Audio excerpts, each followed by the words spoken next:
一開閘嘅時候見到啊呢個活力先生咧已經係首先搶出嚟嘅，跟住啊內欄啊就係有呢個寶山啊真威啊，然後咧就係有再後啲嘅馬先至有呢個成堆啊，就係外檔嘅飛虎精神啊搶緊上嚟啊，仲有禧年之星都搶埋喺前面噶，有馬跌咗落嚟啦已經，而家咧搶個大石沽啊落斜路嘅時候啦，見到呢個真威啊同埋啊係呢個寶山喺前面啊爭持緊嘅，跟住咧就有禧年之星，然後咧就有飛虎精神啊活力先生啊，再後多少咧就係有呢個。係勝利拍檔啊，新輪競區啊，鴻福齊天啊，超級飛彈啊，然後就係風雲群英啊，巴美就係先過你咁樣㗎，去到落大石沽轉彎咁滯啦，見到呢個寶山就搶咗出嚟，前面有一個馬位到啦，跟住咧就係有真威吊住第二位，然後禧年之星啊吊住第三嘅，跟住先至有呢個新輪競區，然後就係活力先生啊，最後多少就係飛虎精神啦，大外檔有勝利拍檔搶緊上嚟㗎，一轉入直路嘅時候見到寶山仲係少少嘅，活力先生喺埋邊揾到位，所以嗌呢嘢超級先打㗎，跟住咧就係禧年之星啊咁樣，然後就係真威大外檔勝利拍檔搶緊嚟㗎，去到最後300米嘅時候，200米嘅時候見到呢個活力先生啊、勝利拍檔啊同埋禧年之星300米鬥埋一嚿嘅，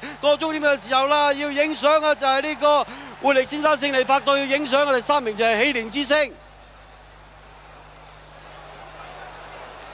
神威金剛啊跌咗馬㗎，一場並搏得相當激烈嘅賽事㗎。勝利拍檔咧喺大外檔衝上嚟啊，挑戰呢隻活力先生。活力先生咧已經攝咗個位好靚㗎啦，勝利拍檔嘅衝擊亦都相當強，呢班馬叮當馬頭直進終點㗎，噏上噏落嘅啫。似乎波大波唔到啊！一齊叮當，